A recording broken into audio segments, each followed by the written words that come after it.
Muhammadan abduhu wa rasuluh. Allahumma salli wa sallim ala nabiyyina Muhammad wa ala alihi wa sahbihi wa man ittaba'a hudahu ila yaumiddin amma ba'd.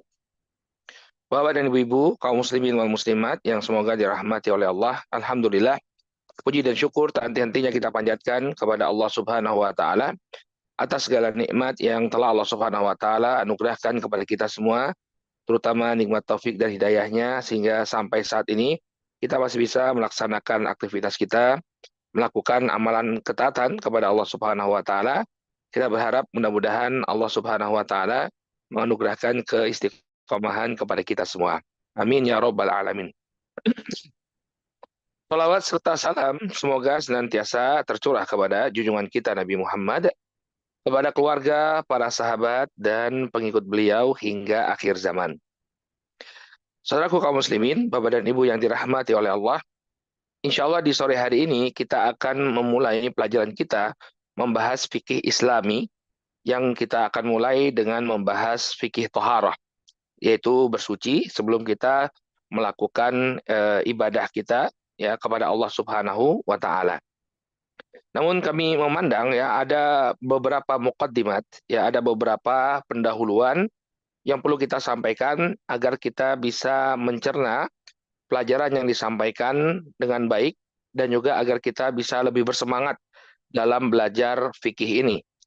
Karena kalau kita tidak berikan pendahuluan bisa jadi terjadi kebingungan, ya bisa jadi karena dipergunakannya istilah-istilah yang mungkin terasa asing bagi sebagian kita, dan itu akan sering berulang, sehingga kita memerlukan adanya muqaddimah terlebih dahulu, pendahuluan terlebih dahulu, ya, agar pelaksanaan kajian fikih kita ini bisa berlangsung dengan lebih baik. Baik, saya izin untuk membagikan share, ya, untuk membagikan dokumen ini presentasi kita yang berkenaan dengan pendahuluan fikih.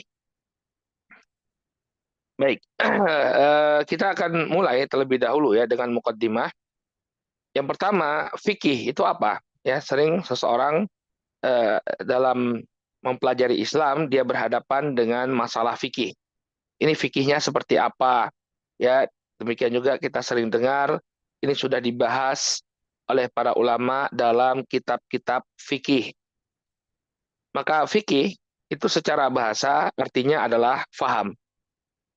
Ya, kata Allah Subhanahu wa taala dalam Al-Qur'an surat Al-Isra ayat yang ke-44, "Tusabbihu lahus samawati sab'u wal ardu wa man fihinna. Wa in min syai'in illa yusabbihu bihamdihi walakin la tafqahuna tasbihahum." Kata Allah Subhanahu wa taala, langit yang 7, demikian juga bumi dan semua yang ada di dalamnya itu bertasbih kepada Allah Subhanahu wa taala. Tidak ada sesuatu apapun melainkan bertasbih dengan memuji Allah, walakin la tafqahuna tasbihahum. Akan tetapi ya kalian tidak mengerti atau tidak memahami tasbih mereka. Nah, di sini Allah Subhanahu wa taala ya menyebutkan tentang fikih, ya. Yaitu apa? Menggunakan kata la tafqahuna, ya.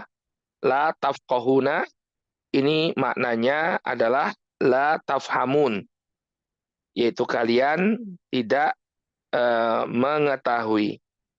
Ya, kalian tidak mengetahui. Jadi secara bahasa fikih artinya adalah paham, ya, tidak memahami. La tafqahun ini tidak memahami. Adapun secara istilah disebutkan oleh para ulama bahwa fikih itu adalah ma'rifatun bil ahkami syar'iyyah al-amaliyah bi adillatiha at-tafsiliyah, yaitu memahami hukum-hukum syariat. Ya, jadi dia memahami hukum-hukum syariat, bukan hukum-hukum fisika ya, seperti hukum Newton ya, F sama dengan M kali A gitu, bukan ya, tapi hukum-hukum syariat, syariat Islam. Al-amaliyah. Nah, hukum syariat itu juga bukan sembarang hukum, tapi yang sifatnya adalah amaliyah, praktek.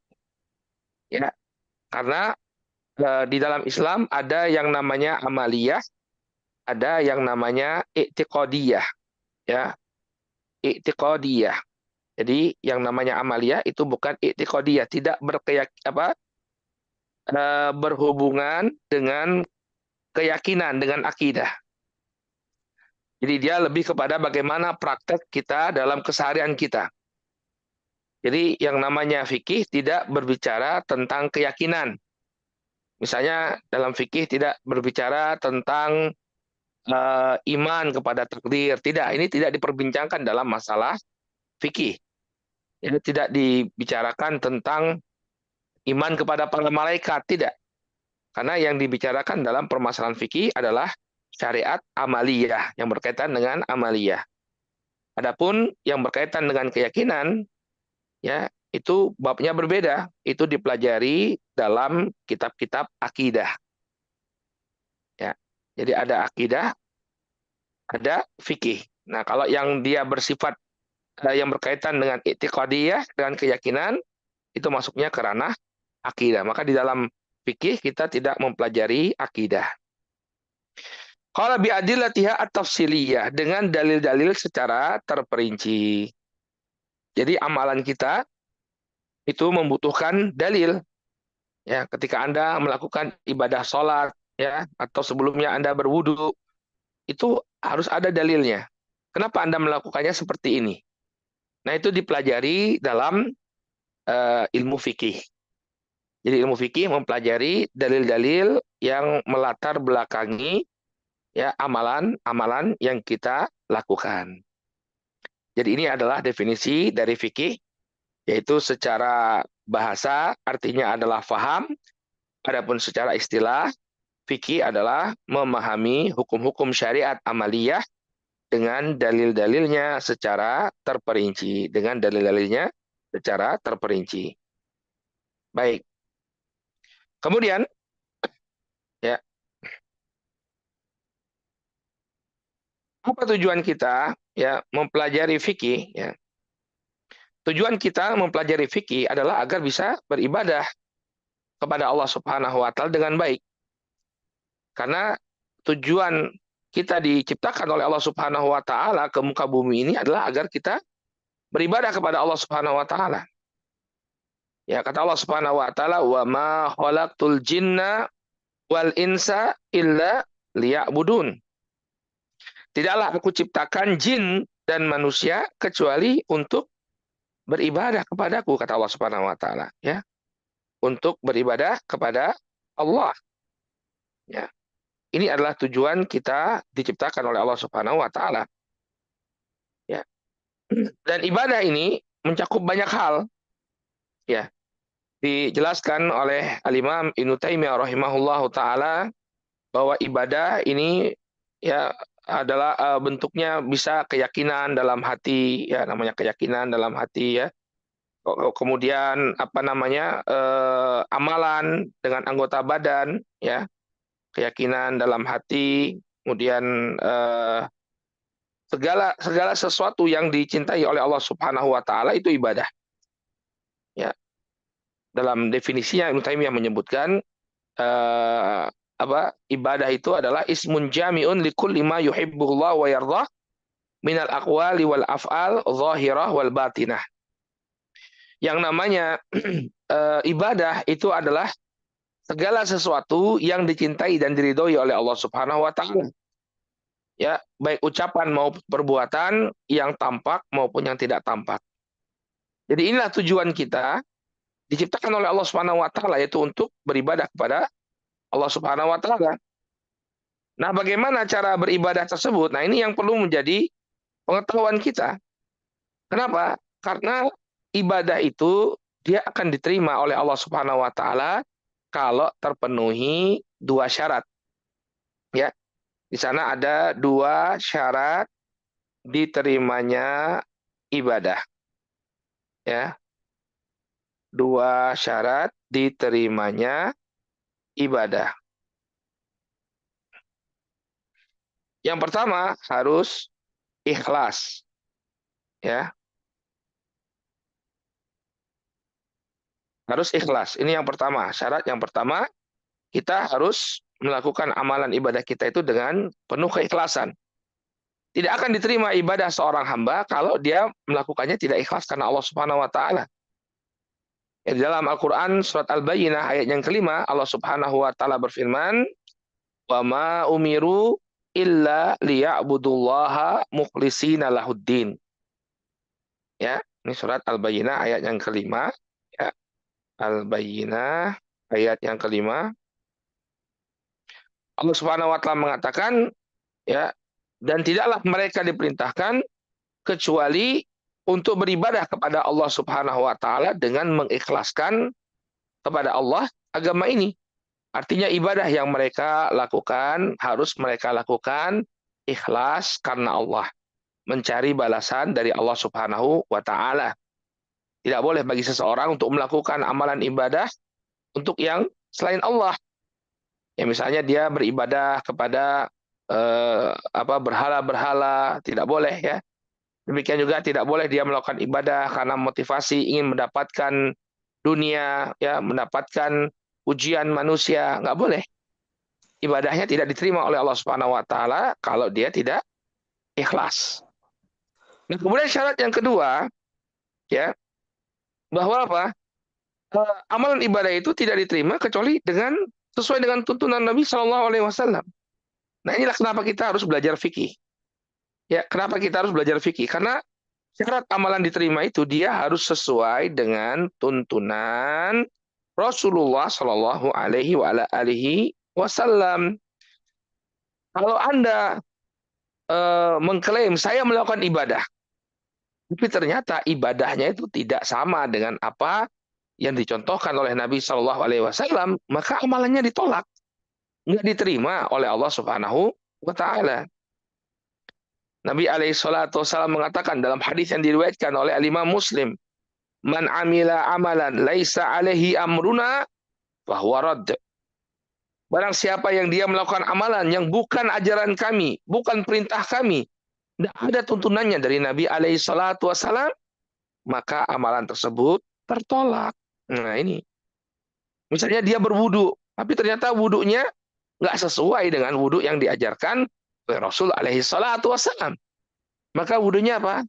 Tertolak. Dia sholat, tapi sholatnya kok beda dengan apa yang diajarkan oleh Nabi alaihi salatu wasallam.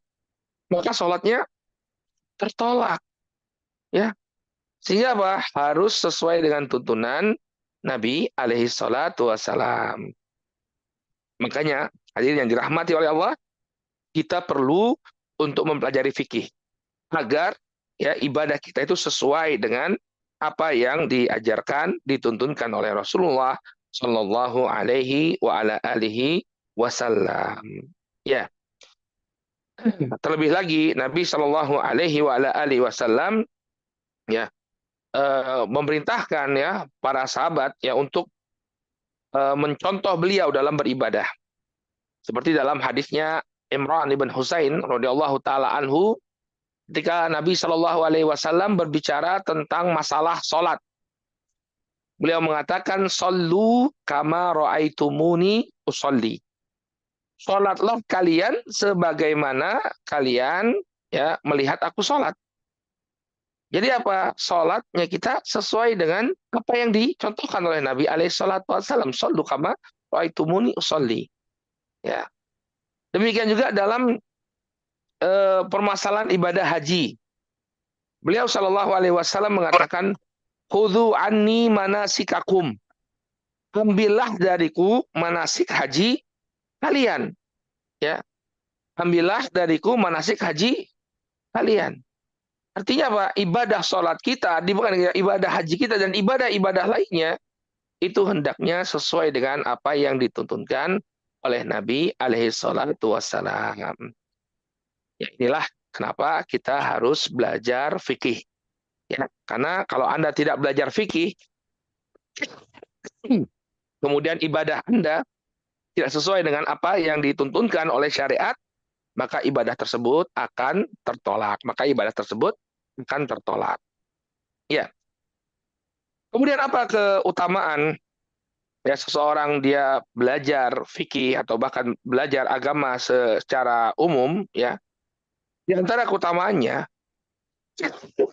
bahwa ini merupakan tanda kebaikan pada diri seseorang. Jadi ketika Allah Subhanahu wa taala itu menginginkan kebaikan pada diri seorang hamba, Allah Subhanahu wa taala akan buat dia faqih. Dia paham terhadap hukum-hukum syariat. Ya, dalam hadis yang diriwayatkan oleh Imam Muslim, Bukhari dan Muslim dari Abu Hurairah, dari Muawiyah bin Abi Sufyan radhiyallahu taala anhu, Nabi Shallallahu alaihi wasallam bersabda, "Man yuridillahu bihi khairan yufaqihu fid din." Barang siapa yang Allah Subhanahu wa taala kehendaki kebaikan padanya. Nah, ini yang perlu kita garis bawahi. Ya, barang siapa yang Allah kehendaki kebaikan padanya, maka niscaya Allah Subhanahu wa taala akan jadikan dia paham dalam agama. Nah, jadi ini yang harus menjadi patokan kita ya. Kapan seseorang itu dikatakan dia berada dalam kebaikan, yakni ketika dia paham agamanya. Ya, betapa banyak masalah-masalah yang terselesaikan kalau dia paham agama, dia tahu apa hukumnya dalam syariat. Dan betapa banyak yang munculnya masalah karena seseorang tidak paham terhadap agamanya. Ya, tidak paham terhadap agamanya. Ya, misalnya ada kejadian ya, seorang bapak ya menikah dengan mantan dari menantunya. Ya, jadi ketika anaknya meninggal dunia, ya maka kemudian mantan dari menantunya ini dinikahi oleh bapak mertuanya. Maka yang demikian ini ya tidak diperbolehkan ya, tidak diperbolehkan ya, dalam syariat. Ya, jangan muncul jadi masalah, dia terjatuh pada sesuatu yang diharamkan oleh Allah Subhanahu wa taala. Demikian juga apa yang terjadi juga, yakni saudara sepersusuan ya menikah. Ada dua orang anak ya yang pernah disusui oleh seorang ibu, kemudian mereka tumbuh dewasa lalu menikah. Ini nggak boleh ya, yang namanya saudara sepersusuan, apa yang di persusuan itu mengharapkan sesuatu yang diharamkan oleh nasab. Artinya apa? Ketika dia disusui oleh ibu susunya, maka anak-anak yang lain yang pernah disusui oleh ibu yang sama itu menjadi saudara sepersusuan. Maka tidak diperbolehkan, diharamkan. Nah, banyak hal-hal yang kita tidak ketahui, perkara-perkara yang sebenarnya tidak diperbolehkan dalam Islam, tapi karena ketidaktahuan kita lakukan.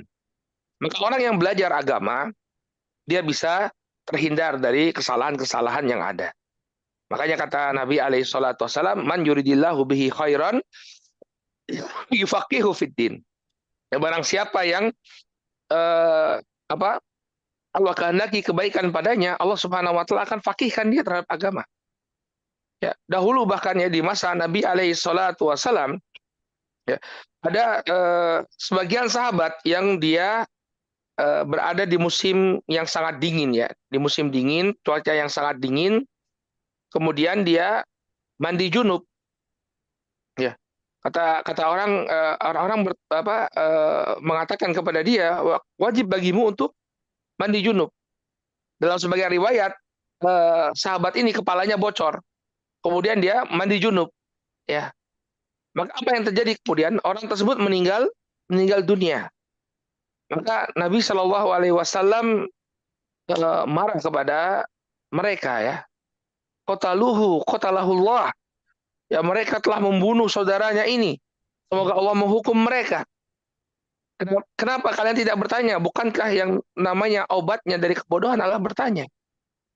Ya, harusnya apa? Dia bertayamum, ya diberi keringanan bagi dia untuk bertayamum, ya atau ketika dia ketika dia ada lukanya, ya maka dia bisa bisa mandi tapi tidak mengaliri seluruh anggota tubuhnya, ada anggota tubuhnya yang tertutupi. Artinya apa? Fikih itu memiliki solusi ya bagi bagi orang-orang yang memiliki kondisi-kondisi tertentu. Nah, ketika orang tidak mengetahui hukum-hukum yang semacam ini, barakallahu fikum, maka dia akan terjatuh pada kesalahan. Bahkan tadi menyebabkan apa? Kematian. Ya, karena tidak tahu hukumnya, akhirnya orang yang bocor kepalanya tadi dipaksa untuk mandi, akhirnya dia pun meninggal dunia. Maka kita perlu kefakihan, perlu pemahaman yang baik terhadap hukum syariat, sehingga kita bisa keluar dari berbagai macam permasalahan yang dihadapi dalam kehidupan kita, ya, dalam keadaan tidak melanggar rambu-rambu syariat. Ya, wallahu taala a'lam. Nah, kemudian baik.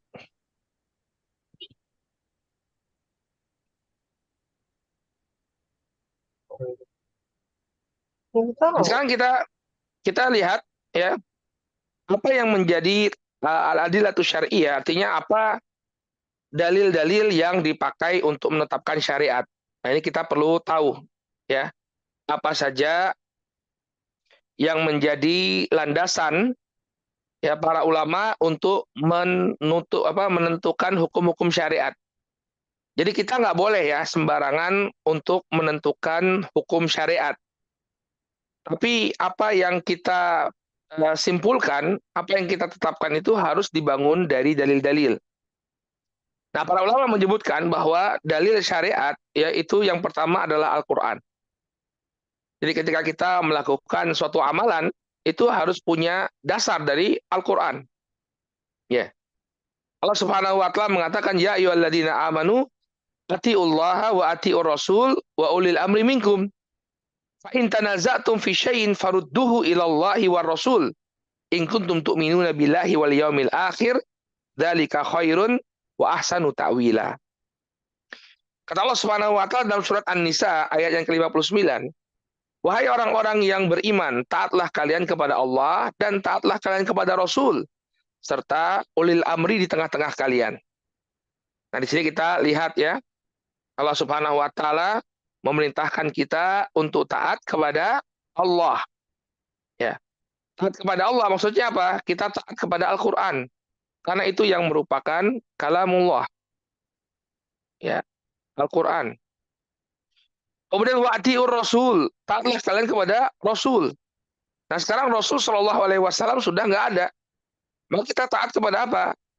Taat kepada apa yang telah ditinggalkan oleh Nabi Shallallahu alaihi wasallam berupa hadis-hadisnya, ya. Kemudian wa ulil amri minkum. Ulil amri ini kata para ulama, ya, terbagi menjadi dua. Yakni ulil amri yang berupa para pemimpin, ini pemimpin negara atau para pemerintah, pihak pemerintah. Yang kedua adalah para ulama. Karena ulama ini adalah warasatul anbiya, pemimpin, ya, pewaris para nabi. Jadi kita diperintahkan untuk taat kepada tiga perkara di sini. Pertama, taat kepada Allah Subhanahu wa taala. Kemudian yang kedua, taat kepada Rasul, kemudian taat kepada ulil amri. Nah, ulil amri ini adalah para ulama. Hanya saja, ya, di sini ada perbedaan, ya. Ketika Allah Subhanahu wa taala berbicara tentang taat kepada Allah, dikatakan atiullah, taatlah kalian kepada Allah. Kemudian wa atiur rasul, dan taatlah kalian kepada Rasul. Tapi kepada ulil amri, ya, Allah Subhanahu wa taala tidak katakan wa atiu ulil amri, tidak.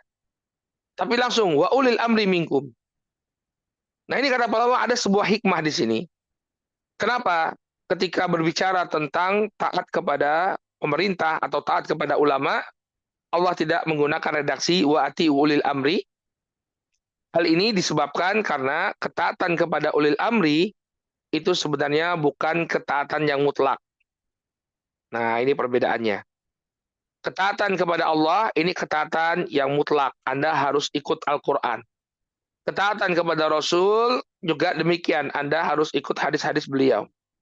Tapi ketaatan kepada ulil amri ini ketaatan yang muqayyad, yaitu ketaatan yang terkait dengan dua perkara sebelumnya. Jadi kalau ulama itu mencocoki Al-Quran dan hadis, ya, kalau dia mencocoki Al-Quran dan hadis, maka kita ikuti. ya maka kita ikuti. Ya. Tapi kalau mereka bertentangan dengan Al-Quran dan hadis, walaupun dia seorang ulama yang besar, maka tidak ada kewajiban. Misalnya dia salah dalam berijtihad, keliru, menyelisihi ya Al-Quran atau menyelisihi hadis Nabi Shallallahu Alaihi Wasallam, maka tidak ada kewajiban bagi kita untuk mengikuti ulama tersebut, walaupun dia seorang ulama yang besar. Ya, maka seperti ucapannya Imam Malik rahimahullahu taala, ya Imam Malik mengatakan saat itu beliau berada di kota Madinah di dekat kuburannya Nabi Shallallahu Alaihi Wasallam. Beliau mengatakan kullun yu'khadhu min kalamihi wa yurad illa sahib hadal qabr. Ya, semua orang itu diterima ya ucapannya dan bisa kita tolak. Ya, bisa kita terima ucapannya dan bisa kita tolak. Illa sahib hadal qabr, kecuali penghuni kuburan ini. Itu kuburannya Rasulullah Shallallahu Alaihi Wasallam. Ya, sehingga apa? Ketaatan mutlak itu adalah kepada Al-Quran dan juga kepada hadis Nabi Shallallahu Alaihi Wasallam. Lalu Allah lanjutkan, fa in tanaza'tum fi syai'in farudduhu ilallahi war rasul. Kalau kalian berselisih, ya, berbeda pendapat tentang sesuatu, maka kembalikanlah perbedaan pendapat tersebut kepada Allah dan Rasul-Nya. Ya, dari sinilah muncul slogan kembali kepada Kitabullah dan Sunnah Rasul Sallallahu Alaihi Wasallam. Ya, kenapa? Karena Allah sendiri yang memerintahkan kalau terjadi perselisihan di antara kalian, maka apa? Kembalikanlah kepada Allah dan Rasul-Nya. Yang demikian itu, ya, jika kalian benar-benar beriman kepada Allah dan hari akhir, dzalika khairun wa ahsanu ta'wila. Maka yang demikian itu lebih utama bagi kalian dan lebih baik akibatnya. Nah, ini solusi ya bagi perbedaan pendapat di tengah-tengah kaum muslimin. Ini kembali kepada Al-Quran dan Sunnah. Dan ini merupakan perintah dari Allah Subhanahu wa Ta'ala sendiri. Fa in tanaza'tum fi syai'in farudduhu ilallahi war rasul. Nah, kemudian juga Allah Subhanahu wa taala mengatakan ittabi'u ma unzila ilaikum min rabbikum, ya.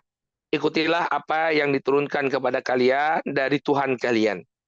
Ini perintah dari Allah Subhanahu wa taala agar kita mengikuti Al-Qur'an, agar kita mengikuti Al-Qur'an.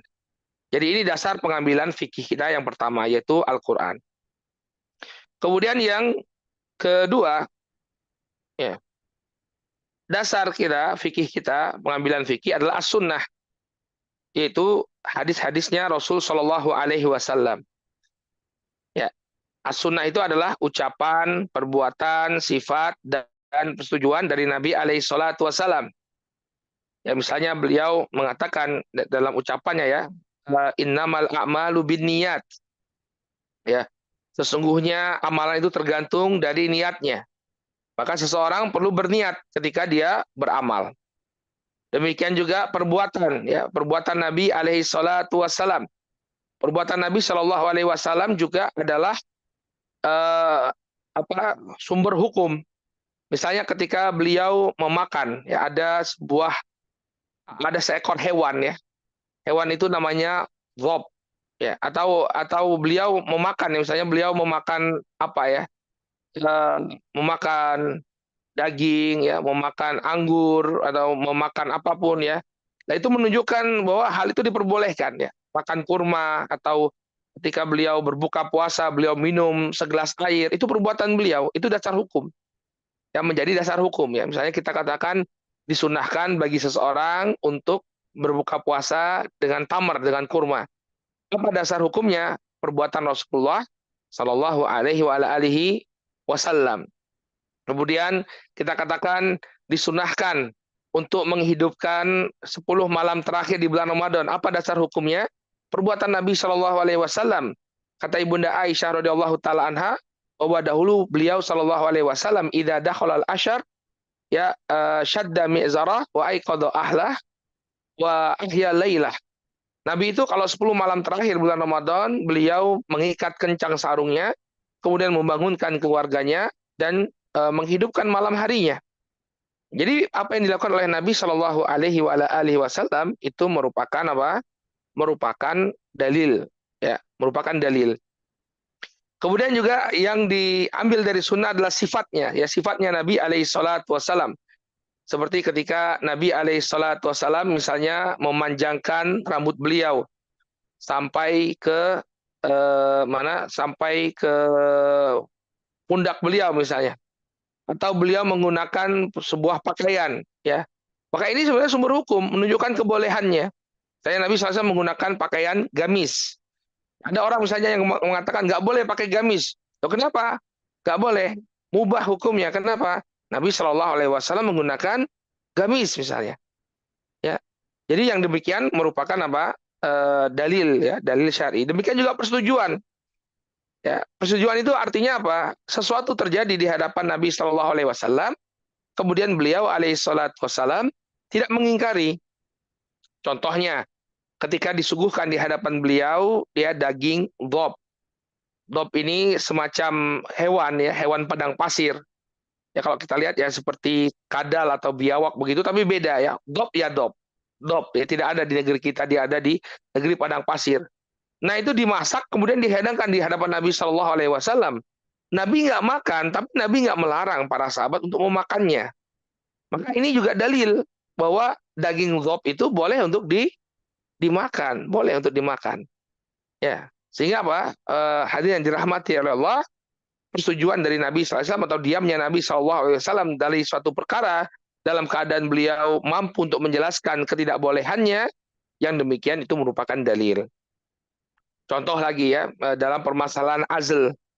Azl yaitu mengeluarkan sperma di luar di luar kemaluan sang istri.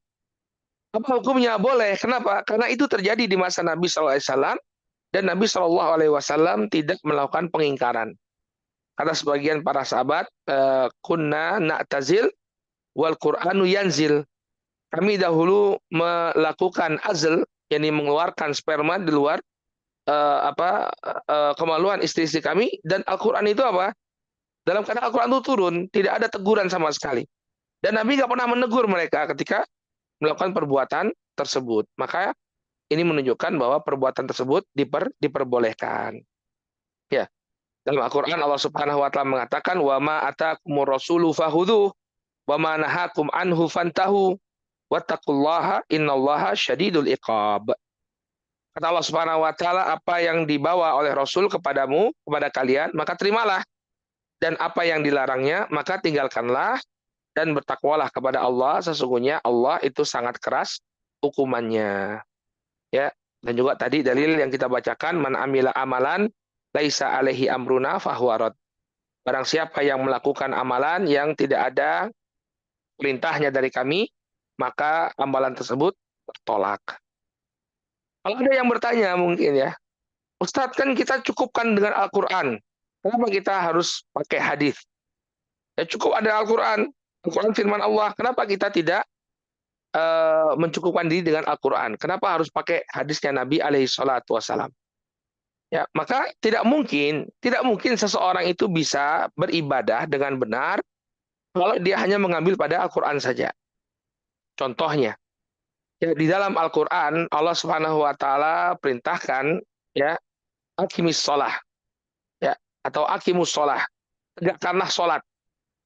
Nah, sekarang bagaimana kita bisa sholat tanpa mengikuti sunnah Nabi Shallallahu Alaihi Wasallam?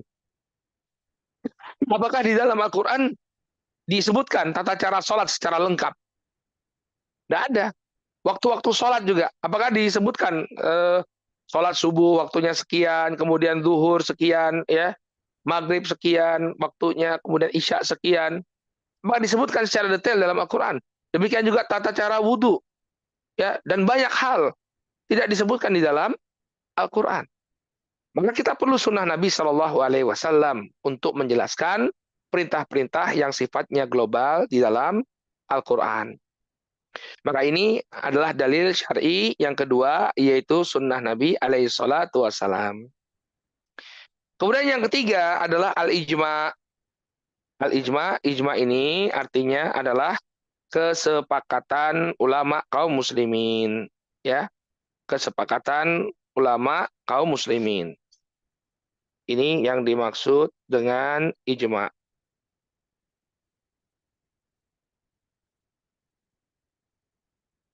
Ya,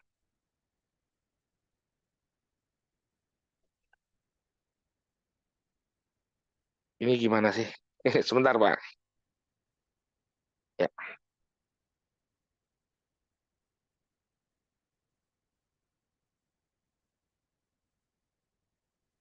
kesepakatan ulama kaum muslimin.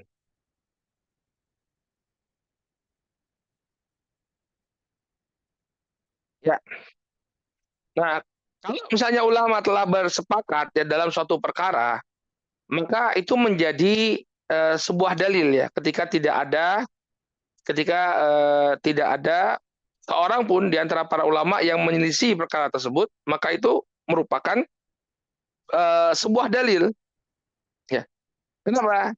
Karena ketika semuanya itu sudah sepakat ya, para ulama itu sudah sepakat ya, maka kita tidak boleh untuk mengambil atau berpaling kepada pendapat yang kedua. Jadi kalau para ulama sudah sepakat tentang satu perkara, maka tidak boleh bagi kita untuk apa? Untuk menolak hal tersebut. Ya, kata Allah Subhanahu wa taala, "Wa man yushakkikir rasula min ba'di ma tabayyana lahul huda wa yattabi ghayra sabilil mu'minin nuwallihi ma tawalla wa nuslihu jahannam wa sa'at masira."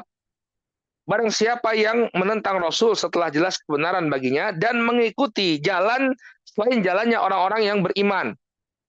Ya, selain jalannya orang yang beriman. Maka nggak boleh dia untuk mengikuti jalan-jalan tersebut.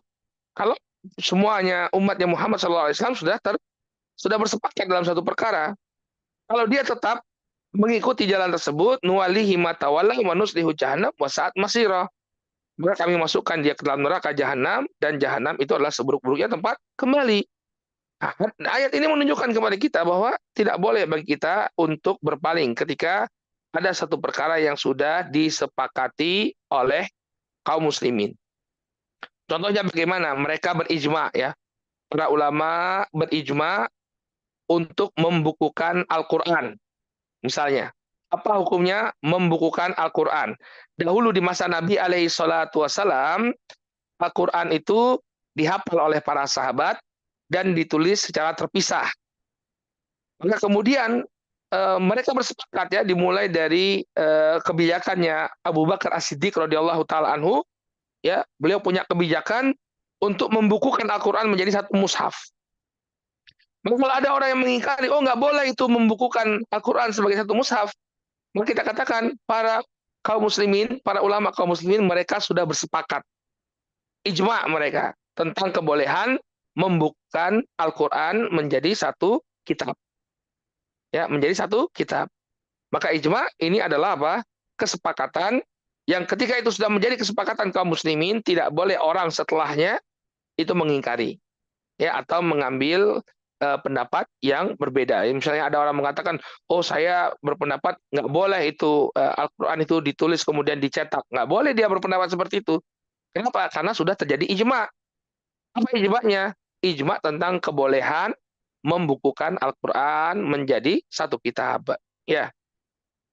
Kemudian juga Nabi SAW mengatakan, Inna ummati la tajtami'u ala dhalalah. Sesungguhnya umatku tidak mungkin bersepakat dalam kesesatan. Jadi kalau mereka sudah sepakat semua, kesepakatan itu pastilah suatu kebenaran, bukan satu kesesatan. Kenapa? Karena Nabi menegaskan, umatku ini tidak mungkin bersepakat dalam kesesatan. Ya. Ini dasar hukum yang ketiga, yaitu ijma atau kesepakatan kaum muslimin. Kemudian yang keempat, dasar hukum yang keempat adalah al-qiyas. Al-qiyas itu artinya menyamakan hukum sesuatu yang tidak ada nas hukumnya dengan sesuatu yang ada nasnya karena adanya persamaan dalam ilat atau penyebab hukumnya.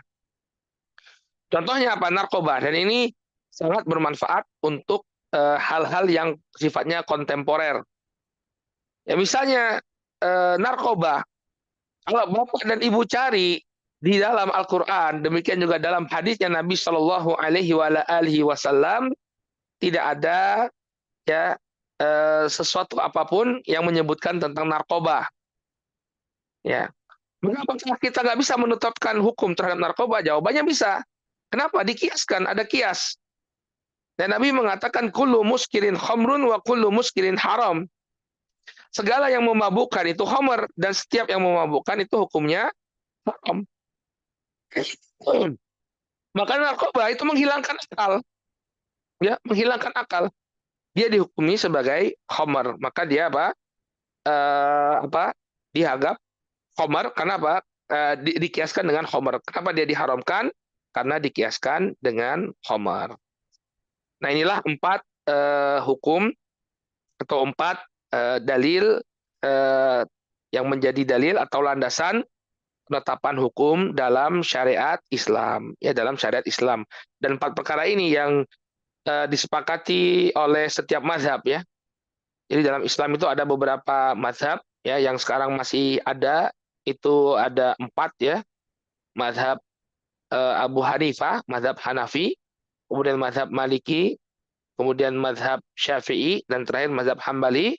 Ya, mereka sepakat untuk menjadikan 4 perkara ini sebagai basic hukum mereka. Nah, kemudian untuk memudahkan juga kita, ya, dalam mempelajari fikih ini kita perlu mengetahui beberapa istilah, ya. Yang pertama berkaitan dengan ahkam taklifiyah.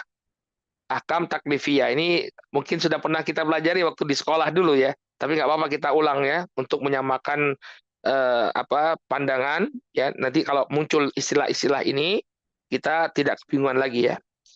Ya, yang pertama adalah wajib, ya. Wajib itu adalah sesuatu yang diperintahkan dengan bentuk keharusan. Kalau dikerjakan dapat pahala, kalau ditinggalkan ya mendapatkan azab. Contoh sholat 5 waktu. Sholat 5 waktu hukumnya wajib, ya, bukan sunnah, ya. Ya, kemarin tadi ada teman yang menyampaikan apa survei, ya. Di Indonesia itu ternyata kaum musliminnya yang sholat 5 waktu itu baru sekitar 40%. Ya, yang sholat 5 waktu benar-benar menjaga itu baru 40%, ya, 39,9%. Lumayan sebenarnya. Saya kira lebih sedikit daripada itu, tapi udah lumayan itu 40%, ya. Yang lain kemana? Yang 60%, ya. 60% masih bolong-bolong. Ada yang nggak sholat sama sekali. Ada yang sholat maghrib sama subuh doang, ya. Nah, ini nggak boleh. Kenapa? Karena hukum sholat 5 waktu itu wajib, bukan sunnah. Anda ketika tidak mengerjakan salah satu dari sholat 5 waktu itu, ya Anda berdosa. Kenapa? Hukum sholat adalah wajib. Ya, jika dilakukan dapat pahala, kalau ditinggalkan dia dapat azab, dapat hukuman dari Allah Subhanahu wa taala, dia berdosa. Ya. Kemudian istilah yang kedua adalah mandub. Mandub adalah sesuatu yang diperintahkan untuk dikerjakan, ya, oleh syariat tapi tanpa keharusan. Ya, tanpa pengharusan. Artinya apa? Jika dilakukan dapat pahala, kalau ditinggalkan nggak dapat hukuman. Contoh sholat sunnah, sholat rawatib yang mengiringi sholat 5 waktu. Ini hukumnya nggak wajib. Ya, sholat 2 rakaat sebelum subuh, walaupun keutamaannya sangat besar, ya, itu hukumnya tidak wajib. Artinya kalau Anda nggak sholat 2 rakaat sebelum subuh, Anda nggak berdosa. Cuma Anda nggak dapat pahala, ya, sangat rugi, ya, karena sholat 2 rakaat sebelum subuh itu bernilai dunia dan seisinya. Sehingga kalau seseorang meninggalkannya, dia rugi sebenarnya. Tapi apakah dia berdosa? Jawabannya tidak berdosa. Itu mandub. Mandub kadang-kadang dipakai juga istilah sunnah, mustahab, nafil, atau masnun. Ini sama. Kemudian yang ketiga adalah haram. Ya, haram adalah sesuatu yang dilarang untuk dikerjakan oleh syariat dengan bentuk keharusan. Artinya Anda tidak boleh melakukannya sama sekali. Kalau Anda melakukannya, Anda mendapatkan azab. Namun apabila Anda meninggalkannya karena Allah, Anda dapat pahala. Ya, misalnya perbuatan durhaka kepada orang tua, ini haram hukumnya. Minum khamar, haram hukumnya. Maka ketika Anda meninggalkan minum khamar karena Allah Subhanahu wa taala, Anda dapat pahala. Kemudian yang keempat, makruh. Makruh adalah sesuatu yang dilarang untuk dikerjakan oleh syariat tanpa adanya keharusan. Artinya kalau Anda Ini tidak disukai oleh syariat, tapi ketika Anda melakukannya, Anda tidak berdosa. Contoh, ya, memberi sesuatu dengan tangan kiri. Nah, ini makruh. Kenapa? Satu hal yang tidak disukai oleh syariat kita. Ya, hendaknya kita memberikan sesuatu dengan tangan kanan. Tapi kalau Anda memberikan sesuatu dengan tangan kiri, apakah berdosa? Jawabannya tidak. Karena hukumnya makruh, tidak sampai pada haram. Ya. Kemudian yang kelima, mubah. Mubah itu adalah sesuatu yang tidak berhubungan dengan perintah dan larangan. Jadi artinya sesuatu yang boleh saja, tidak diperintahkan dan tidak dilarang, ya. Tidak diperintahkan dan tidak dilarang. Nah, tapi perkara yang mubah ini bisa jadi sunnah atau bisa membuat seseorang dapat pahala kalau dia menjadikan hal yang mubah tadi untuk ketaatan. Misalnya, makan. Makan itu mubah. Nah, ketika orang makan dengan tujuan untuk agar dia kuat dalam melakukan aktivitasnya, misalnya dia agar kuat dalam mencari nafkah untuk anak dan istrinya, maka makan yang mubah tadi bernilai pahala di sisi Allah Subhanahu wa taala. Makanya penting sekali bagi kita untuk menjaga niat. Anda mandi. Mandi itu mubah saja, boleh-boleh saja, tapi Anda mandi biar saudara yang ada sekitar Anda tidak terganggu dengan aroma tubuh Anda, agar Anda kelihatan bersih, ya. Maka Anda akan mendapatkan pahala dengan sesuatu yang mubah. Olahraga mubah. Tapi kalau Anda niatkan agar saya semakin taat kepada Allah, ya, agar metabolisme tubuh saya menjadi lebih baik, sehingga saya lebih semangat dalam melakukan amalan ketaatan, maka olahraga bisa menjadi satu hal yang berpahala. Ya, jadi perkara yang mubah ini juga sangat penting untuk kita manfaatkan dengan sebaik-baiknya. Karena betapa banyak hal-hal yang mubah ini bisa berbuah pahala. Kemudian juga yang perlu kita pahami, ya, belum kita masuk ke dalam pembahasan bab-bab fikih, yang perlu kita pahami adalah syarat dan rukun. Ini sering sekali keluar, syarat dan rukun. Ya, maka perlu kita ketahui apa itu syarat, apa itu rukun. Jadi syarat dan rukun ini sama-sama diperlukan, ya. Kita perlu ada dalam setiap amalan kita. Bedanya kalau syarat, ya, itu sesuatu yang mesti ada yang menentukan sah atau tidaknya suatu amalan, tapi tidak termasuk dalam rangkaian amalan tersebut. Tidak termasuk, ya. Contohnya, syarat sahnya sholat adalah bersuci terlebih dahulu. Ini syaratnya sholat. Nah, sekarang kita tanyakan, ya, kita bertanya, wudhu. Wudhu itu bagian dari sholat atau tidak? Tidak. Tapi syarat sahnya sholat adalah Anda dalam keadaan suci, dalam keadaan berwudhu. Wudhu Anda belum batal. Maka wudhu adalah syarat sahnya sholat. Dia perlu ada dalam ibadah tersebut, tapi dia dia tidak termasuk dari rangkaian amalan. Ya, dia tidak termasuk dari rangkaian amalan. Ini namanya syarat. Kemudian ada yang namanya rukun. Apa bedanya dengan syarat? Ya, dua-duanya merupakan perkara yang menentukan sah atau tidaknya satu amalan. Ya, hanya saja kalau rukun dia termasuk dalam amalan. Ya, termasuk dalam amalan. Contoh, membaca Al-Fatihah. Membaca Al-Fatihah ini rukun sholat. Artinya apa? Kalau Anda tidak membaca Al-Fatihah, ya sholat Anda tidak sah. Dan membaca Al-Fatihah itu merupakan bagian dari sholat itu sendiri. Bukan bagian yang terpisahkan. Ya. Jadi ini yang perlu kita pahami antara syarat dan rukun. Ya, nanti akan ketemu di banyak bab fikih tentang syarat dan rukun. Kemudian sah dan tidak sah. Ya, apa maksud sah, apa maksud tidak sah? Ini juga sering kita sebutkan. Maka tidak sah sholatnya. Maka sholatnya sah. Apa makna sholatnya sah? Apa makna tidak sah? Ya, makna sah itu terpenuhi syarat dan rukunnya. Sehingga muncul konsekuensi dari amalan tersebut. Ya, contohnya sholat. Ya, contohnya sholat. Bila seseorang mengerjakan sholat yang terpenuhi syarat dan rukunnya, maka konsekuensinya dia terlepas dari kewajiban. Artinya sholat maghrib misalnya, ada seorang yang mendapati waktu sholat maghrib. Artinya apa? Dia punya kewajiban untuk sholat maghrib. Lalu dia kerjakan sholat maghrib itu sesuai dengan syarat dan rukunnya. Dia berwudu terlebih dahulu, ya, menggunakan pakaian yang bersih dari najis, tempatnya pun bersih dari najis. Kemudian dia sholat. Ketika dia sholat, rukun-rukunnya terpenuhi. Maka ketika selesai dia dari sholatnya, tidak ada lagi kewajiban bagi dia untuk sholat. Kewajiban untuk sholatnya sudah lepas. Itu konsekuensinya.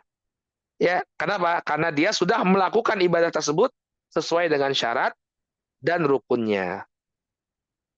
Kemudian kondisi yang kedua tidak sah, ya, tidak sah.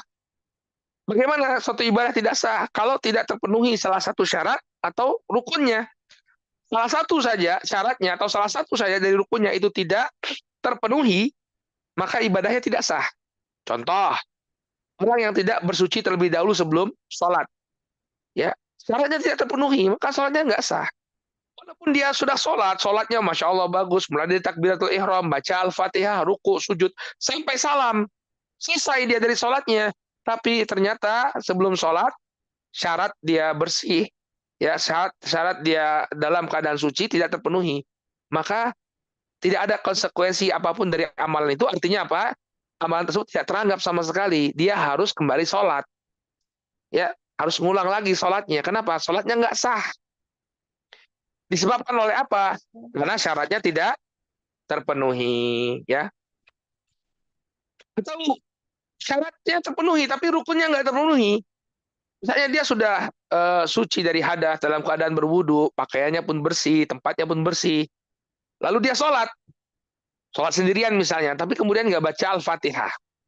Karena kalau sholat bermakmum itu bacaan imam itu sudah mencukupi, ya. Nah dia sholat tapi nggak baca Al-Fatihah misalnya. Maka walaupun syaratnya terpenuhi, tapi karena rukun dari sholat tersebut tidak terpenuhi, sholatnya tidak sah. Maka sholatnya tidak sah. Baik, ya. Ini mungkin, ya, sedikit mukaddimah sebelum kita memasuki, ya, kitab Toharoh, yang berkaitan dengan bersuci. Ada lagi, ya, yang mungkin belum saya sampaikan dalam presentasi ini, bahwa fikih itu terbagi menjadi dua, ya, secara umum. Ada fikih ibadah, ada fikih muamalah. Fikih ibadah itu yang berhubungan antara hubungan seorang hamba dengan Allah Subhanahu wa taala. Ibadah yang tidak berhubungan dengan manusia. Salat, puasa, zakat, ya. Di sana ada fikih muamalah. Ya, muamalah ini yang berkaitan dengan manusia. Akad nikah misalnya, ya, itu ada fikihnya. Jual beli, ya, itu fikih muamalah. Nah, ini yang kita harapkan kita bisa pahami, ya. Jadi paling tidak bab-bab fikih itu sudah pernah kita lewati semua, walaupun untuk menjadi seorang ulama yang benar-benar fakih ini membutuhkan jalan yang begitu panjang, tapi paling tidak kita sudah pernah melewati sekali sekali jalan begitu, ya. Sehingga punya basic, punya dasar, ya, dalam menghadapi permasalahan-permasalahan yang kita hadapi dalam keseharian kita. Baik, ya, sepertinya kita belum bisa masuk ke kitab Toharoh, ya, jadi baru mukadimah saja. Ini untuk menyamakan persepsi kita, ya, untuk pembelajaran selanjutnya. Permasalahan fikih ini satu hal yang perlu basic, ya, perlu dasar terlebih dahulu. Ya, mudah-mudahan ke depannya kita bisa untuk belajar fikih ini secara runtut dan sesuai dengan yang kita sampaikan tadi, ya, berdalil, ya.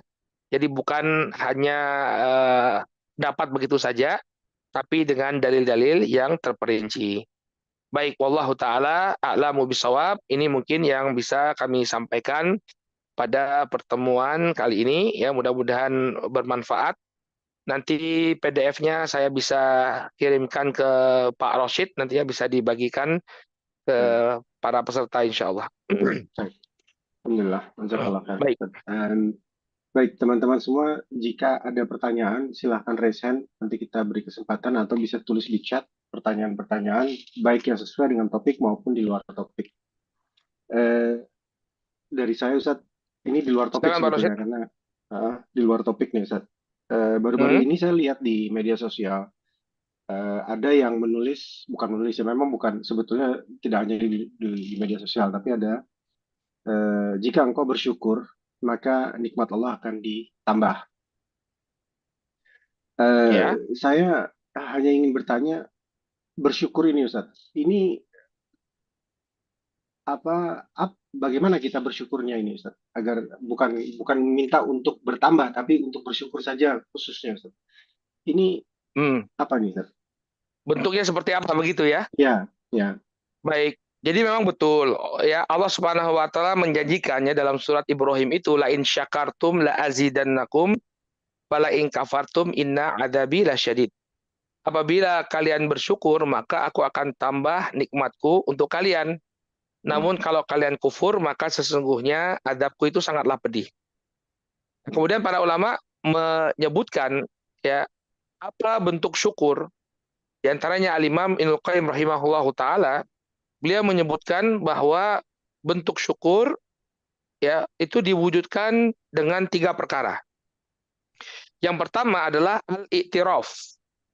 Al-i'tiraf itu artinya pengakuan dari diri kita bahwa nikmat yang kita dapatkan itu adalah anugerah dari Allah Subhanahu wa taala.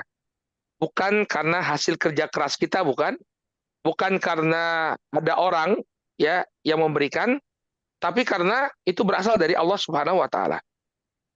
Itu bentuk syukur kita. Jadi kita akui ini semua datangnya dari Allah.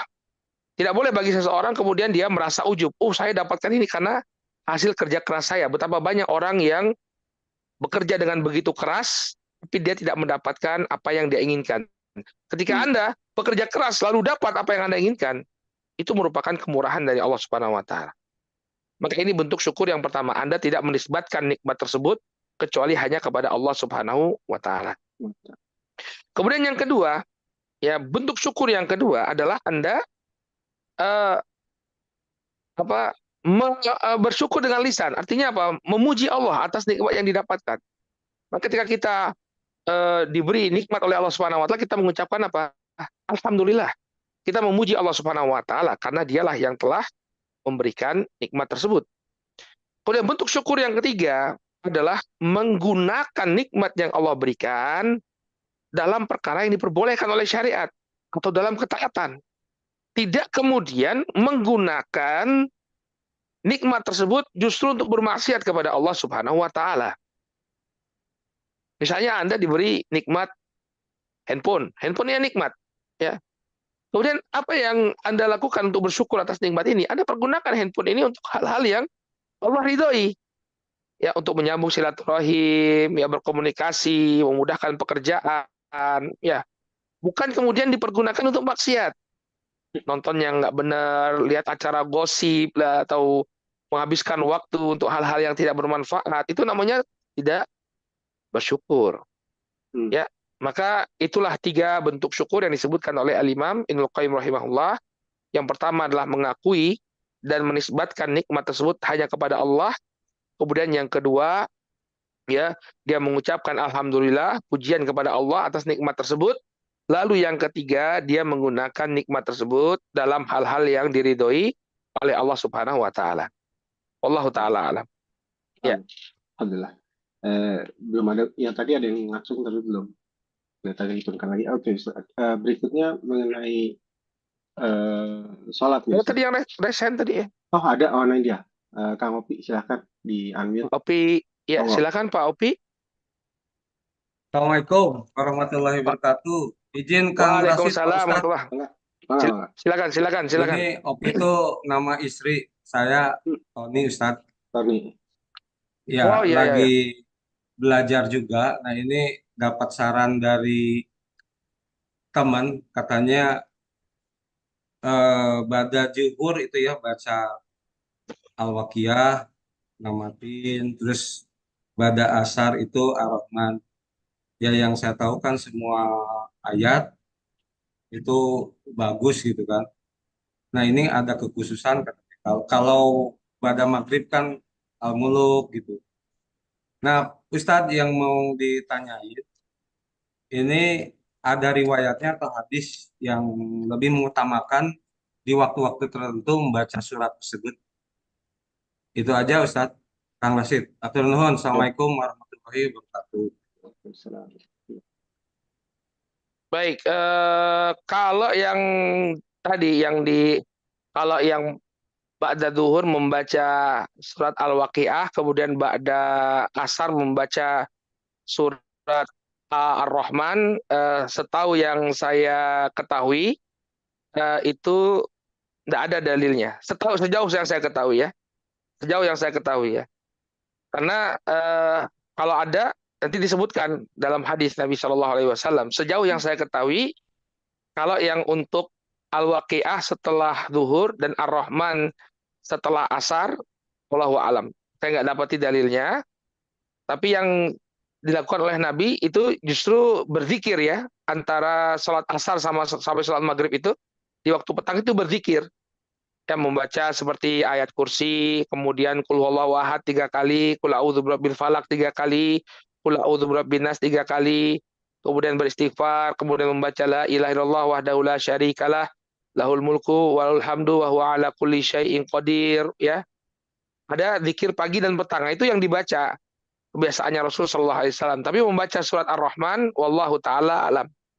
Adapun surat Al-Mulk ya, surat Al-Mulk, maka di sana ada sebuah hadis ya, hadisnya Nabi Shallallahu Alaihi Wasallam, di mana beliau membaca surat Al-Mulk sebelum beliau tidur. Ya, sebelum beliau tidur. Artinya apa? Di waktu malam. Jadi di waktu malam membaca surat Al-Mulk. Hikmahnya apa? Disebutkan dalam hadis yang sahih bahwa barang siapa yang membaca surat Tabarok ini setiap malamnya, maka Allah Subhanahu wa taala mana'allahu biha min adzabil qabr. Allah Subhanahu wa taala akan melindungi dia dari adab kubur. Itu memang ada tuntunannya kalau membaca surat Al-Mulk setiap malam. Sehingga dari 3 surat tadi yang Bapak sebutkan, yang Pak Tony sebutkan, saya hanya mendapatkan yang disunahkan cuma yang bagian terakhir, yaitu membaca surat Al-Mulk ya pada setiap malam. Fadilahnya apa? Utamanya apa? Allah Subhanahu wa taala akan ya hindarkan dia dari siksa kubur. Wallahu taala alam. Gitu ya Pak Tony ya? Syukran Ustadz. Ya, syukran Ya, Ustadz. sama-sama Bapak. Ya. Baik, alhamdulillah. Wan, tadi saya mau tanya Ustaz. Jadi, Ya. jadi menambah nih pertanyaannya Tony nih. Jadi sebaiknya kalau misalnya ada amalan-amalan yang katanya itu baik untuk dilakukan, tapi tidak ada dalilnya, bagi kita itu sikapnya seperti apa nih Ustaz? Apakah kita lakukan saja atau sebaiknya kita tunda dulu atau kita tinggalkan Ustaz? Ya, kita tunda dulu karena tidak boleh melakukan satu amalan dan meyakini keutamaannya di waktu-waktu khusus tertentu ya, kecuali harus adanya dalil ya, harus ada dalil. Kalau kita tidak seperti itu Pak Rosid, setiap orang bisa bikin syariat nanti. Iya. Kayak kamu mau dapat keutamaan nih, baca surat An-Nas, kayak surat Al-Fil. Ya, surat Al-Fil. Kalau kamu ingin sukses pekerjaanmu, setiap kali kamu mau keluar bekerja baca surat Al-Fil. Kenapa? Karena surat Al-Fil itu menceritakan kemenangan, penjagaan Allah Subhanahu wa taala terhadap Ka'bah. Pasukan gajah aja kalah gitu. Misalnya gitu ya. Orang kan bisa bikin syariat kalau gitu. Makanya kalau kita berbicara tentang keutamaan ya, amalan-amalan, maka kita butuh dalil.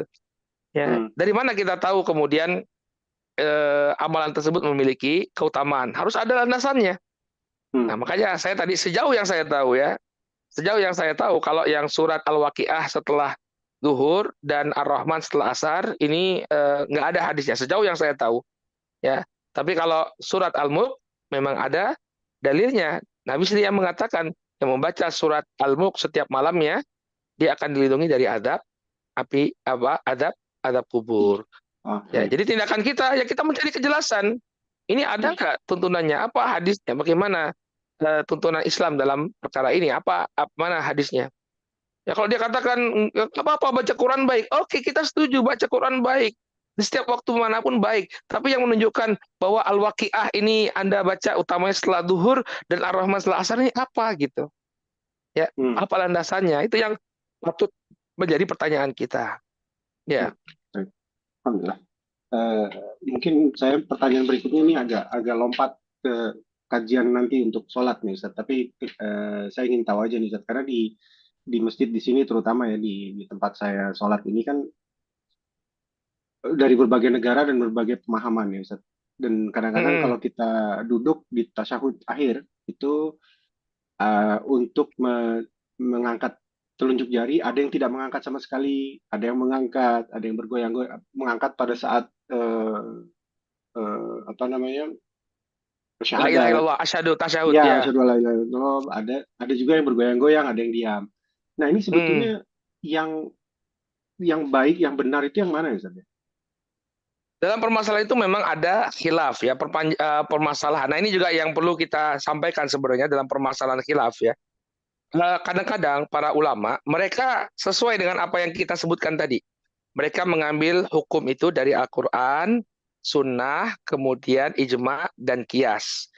Cuma terkadang mereka berbeda dalam memahami suatu dalil. Berbeda pemahaman dalam memahami suatu dalil. Ya, perbedaan ini bisa muncul karena banyak faktor. Misalnya, ya, seorang ulama dia menganggap sebuah hadis itu sahih, sehingga dia amalkan. Misalnya kayak yang menggerak-gerakkan jari itu, Pak Rashid. Ya. Ya, jarinya digerak-gerakkan. Kenapa ada yang menggerak-gerakkan jari? Ini kalau saya tidak salah mazhab Maliki. Jadi apanya? Telunjuknya digerak-gerakkan.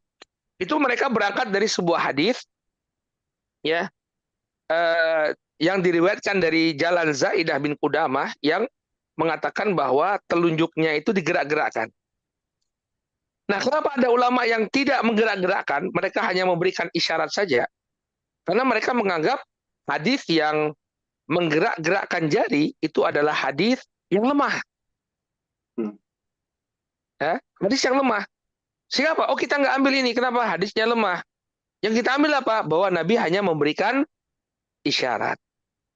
Nah, sekarang kapan isyarat tersebut? Para ulama berbeda lagi. Yang mengatakan bahwa tidak digerak-gerakkan, hanya memberikan isyarat saja, mereka berbeda pendapat lagi. Kapan diangkatnya? Ada yang mengatakan mulai dari awal, ada yang mengatakan bahwa yang namanya isyarat ini adalah isyarat dari tauhid, pengesaan Allah Subhanahu wa taala. Maka ketika Nabi Shallallahu alaihi wasallam dalam khutbahnya ketika beliau mengatakan Allahumma syhad, Allahumma syhad. Ya Allah, persaksikanlah, persaksikanlah. Maka beliau mengangkat jari telunjuk beliau. Maka para ulama mengatakan jari ini diangkat kapan? Saat ucapan tasyahud, asyhadu an la ilaha illallah. Nah, inilah yang menjadi latar belakang perbedaan pendapat atau perbedaan tata cara sholat yang Pak Rosyid lihat di masjid. Dan solusinya bagaimana? Ya, kita mengambil apa yang kita yakini. Nanti kita akan pelajari mana yang lebih kuat. Ya. Mana yang lebih kuat. Kemudian itu yang kita yakini. Kemudian kepada praktek-praktek yang dilakukan oleh saudara kita kaum muslimin yang berbeda, selama mereka masih memiliki dalil, artinya ada pijakan mereka dalam melakukan amalan tersebut, maka kita berlapang dada. Dan ini yang dicontohkan oleh Nabi Shallallahu Alaihi Wasallam ya dalam peristiwa perang Bani Quraidah. Jadi setelah perang Khaybar, Nabi Alaihi Wasallam diperintahkan oleh Allah untuk segera menuju perkampungan Yahudi Bani Quraidah. Jadi Bani Quraidah ini melakukan pengkhianatan, ya mereka membokong dari belakang. Maka Nabi diperintahkan untuk segera mengepung perkampungan Bani Quraidah. Lalu beliau memerintahkan kepada para sahabat beliau, la tusalliyanna ahadun minkum illa fi Bani Quraidah. Janganlah kalian salat, dalam sebagian riwayat la tusalliyanna ahadukumul asra, janganlah kalian salat asar kecuali di perkampungan Bani Quraidah. Maka berangkatlah para sahabat menuju perkampungan Bani Quraidah. Ya. Lalu di antara mereka ada yang mengambil secara tekstual, jadi mengambil hadis ini secara tekstual. Jangan kalian sholat asar kecuali di perkampungan Bani Quraidah. Sehingga apa? Walaupun sudah masuk waktu asar, selama kita belum masuk ke area yang perkampungan Bani Quraidah, jangan sholat asar. Jadi mereka menunda sholatnya. Coba lihat, hadisnya sama. Hadisnya diucapkan oleh Nabi SAW sekali. Jangan kalian sholat asar kecuali di perkampungan Bani Quraidah. Maka golongan yang pertama dari para sahabat, mereka mengambil teks hadisnya secara tekstual. Ya udah, kita nggak boleh sholat asar kecuali sudah sampai di perkampungan Bani Quraidah. Golongan yang kedua mengatakan, oh, maksud Nabi Shallallahu Alaihi Wasallam itu agar kita bersegera, cepet-cepetan, ya, cepet-cepetan. Artinya apa? Kalau bisa kalian cepat ke sana, sholat asar di sana. Tapi kalau nggak bisa, ya udah. Begitu tiba waktu sholat asar, kalian sholat asar. Maka golongan yang kedua, mereka mengambil pemahaman dari hadis tadi. Bukan secara teksnya, tapi secara pemahaman. Yang diinginkan oleh Nabi alaihi salatu wassalam adalah agar kita bersegera. Jadi ketika sudah tiba waktu sholat, walaupun kita belum sampai ke perkampungan Yahudi, kita sholat. Lalu apa yang dilakukan oleh Nabi Shallallahu Alaihi Wasallam terhadap dua golongan ini? Nabi Shallallahu Alaihi Wasallam tidak mencela siapapun di antara mereka. Padahal berbeda pendapat mereka. Ya, yang satu sholat asar betul-betul di Bani Quraidah walaupun terlambat, yang satu sholat di tengah jalan. Tapi Nabi nggak mencela. Nah, dari sini kata para ulama, selama saudara Anda itu sudah menempuh jalan yang prosedural, dia pakai Al-Quran, pakai hadis, pakai ijma, pakai kias, tapi kok kesimpulannya berbeda, ya itulah saatnya kita untuk berlapang dada. Lalu bagaimana Ustaz? Apakah kita nggak boleh memilih satu yang kita yakini? Boleh. Misalnya Anda nanti pelajari bahwa ini membaca memberikan isyarat tahiyatnya ketika syahadat misalnya. Ketika syahadat, ya udah itu yang Anda pakai. Tapi nggak perlu kemudian ngeributin orang lain. Tapi kalau mau tanya nggak apa-apa. Mas, kenapa sih kok kalian kok gini? Ya, itu gak jadi masalah untuk nambah wawasan, bukan untuk mencela. Ya. Kalau saya sendiri, wallahu taala alam, nanti kita juga lewat yang namanya isyarat itu diberikan ketika mengucapkan syahadat. Asyhadu an la ilaha illallah, asyhadu anna Muhammadan Rasulullah. Ya. Kalau ada yang mengatakan digerak-gerakkan, ya itu pada hadisnya terdapat kelemahan. Jadi yang meriwayatkan menggerak-gerakkan tangan itu mereka melalui jalur seorang rawi namanya Zaidah bin Qudamah. Ya, Zaidah bin Qudamah ini hanya satu-satunya rawi yang menyebutkan bahwa Nabi menggerak-gerakkan jari. Sementara teman-temannya belajar yang bareng-bareng dia, itu nggak ada satupun yang mengatakan jari itu digerak-gerakkan. Ini dalam kaidah ilmu hadis namanya syad. Jadi sesuatu yang nyeleneh. Kok orang yang belajar sama guru tersebut kok cuma kamu sendiri yang ngomong kalau Nabi menggerak-gerakkan jari, itu namanya syad. Ya. Nanti kita akan sampai di sana insya Allah, mudah-mudahan ya kalau istiqomah. Insya Allah. Ya, saya juga mencoba untuk menyederhanakan, makanya saya bikin slide-slide tersebut. Saya yakin kalau kita baca kitab kuning misalnya, ya mungkin kurang pas lah. Kalau bukan untuk santri-santri itu kurang pas. Tapi kita bikin poin-poin, itu kita harapkan agar fikih itu bisa tersampaikan dengan lebih mudah. Saya pun berharap bapak-bapak, ibu-ibu bisa istiqomah ya. Tadi kita sudah sebutkan ya, bahwa tanda kebaikan pada diri seorang hamba itu kapan? Kalau dia faqih, paham terhadap agamanya. Maka kita coba untuk istiqomah, belajar. Ya mudah-mudahan ya banyak faedah yang bisa kita peroleh dari pelajaran fikih ini. Wallahu taala a'lam. Baik. Ya. Satu lagi terakhir Ustaz, boleh? Boleh, silakan. Oh, ini ada pertanyaan berikutnya nih, Pak Tony. Mangga, Kang. Langsung. Izin, Kang. Ustadz masih ada waktu. Mangga. Saya sampai sebentar lagi ada pengajar lagi, tapi nanti insya Allah. Ya, punten satu pertanyaan. Ini saya sering memang ada ajakan untuk puasa sunnah ya di WA. Jadi ada waktu yang terbaik seperti kemarin nyawalan ya 6 hari. Ya. Itu biar dapat, ini hitungan matematika kita, biar amalannya pahalanya berlipat. Itu misalkan Senin, Kamis. Jadi dapat puasa sunnah Senin, Kamis, dapat nyawalannya juga. Atau pas di Ayamul Bid yang 3 hari.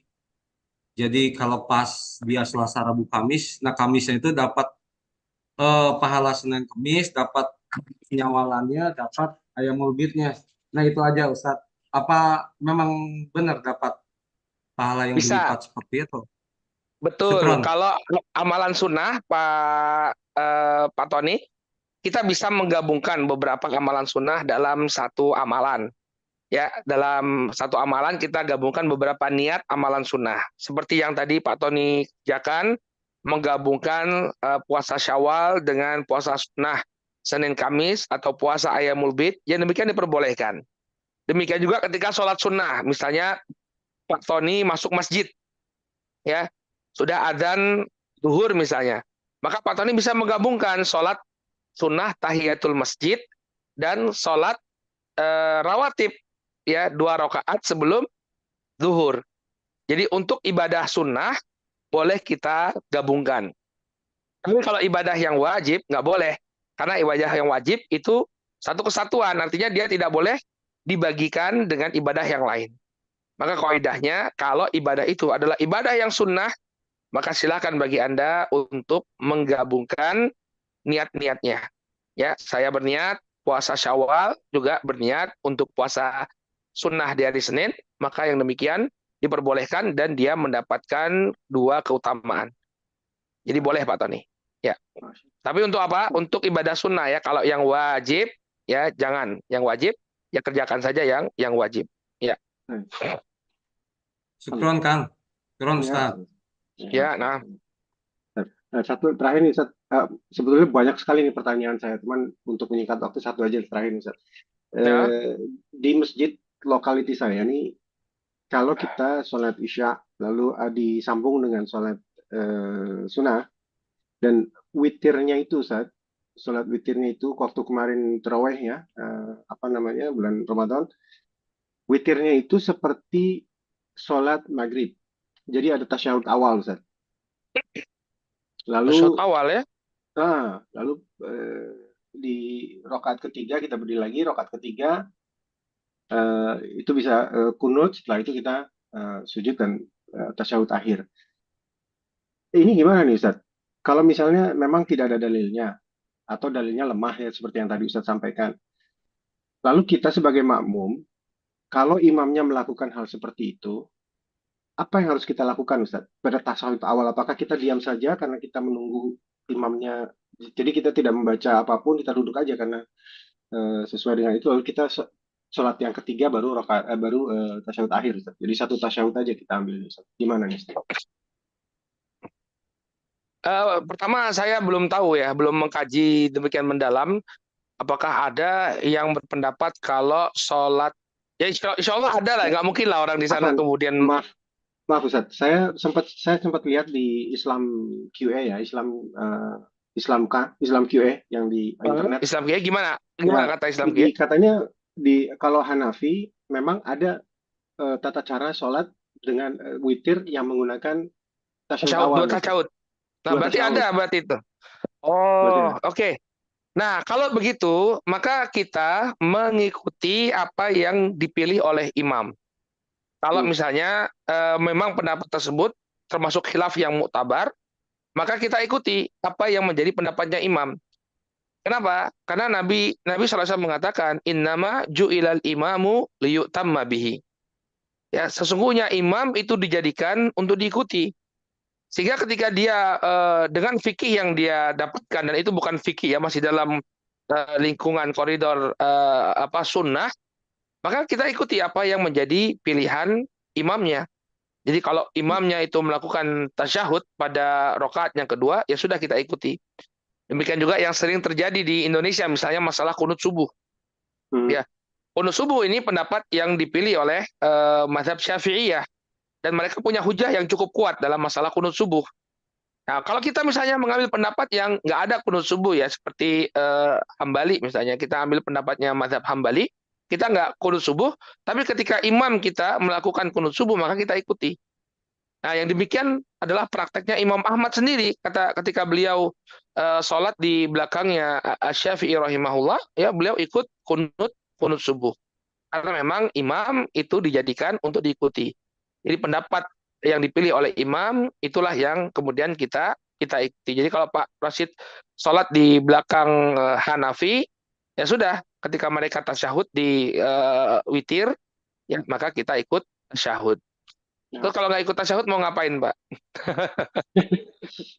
Ya. Berdiri sendiri ya, lucu. Enggak, duduk aja Ustaz.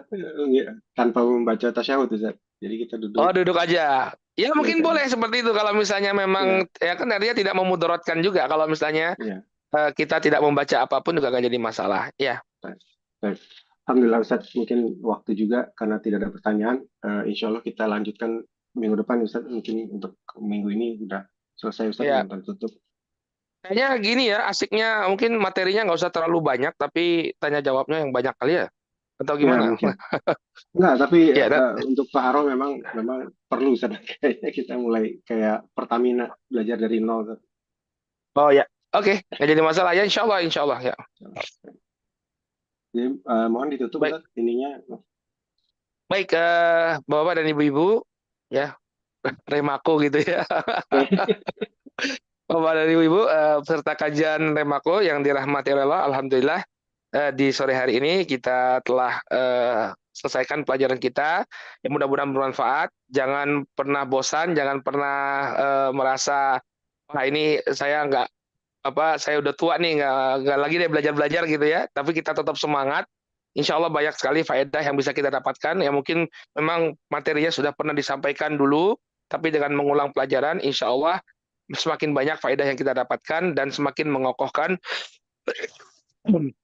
pemahaman kita insya Allah ya. Mudah-mudahan kita semua bisa istiqomah. Mari kita tutup pengajian kita di sore hari ini dengan doa kafaratul majlis. Subhanakallahumma wa bihamdika asyhadu an la ilaha illa anta astaghfiruka wa atubu ilaik. Assalamualaikum warahmatullahi wabarakatuh. Waalaikumsalam warahmatullahi wabarakatuh. Waalaikumsalam warahmatullahi wabarakatuh. Jazakallah khair, Jazakumullah Ustaz. khair, Kang Basit, Pak Ustaz. Siap. Siap. Atur nuhun, Sadayana. Mohon maaf jika ada kesalahan baik dari sikap maupun perkataan. Insya Allah kita ketemu ahad depan ya untuk kajian selanjutnya. Jadi saya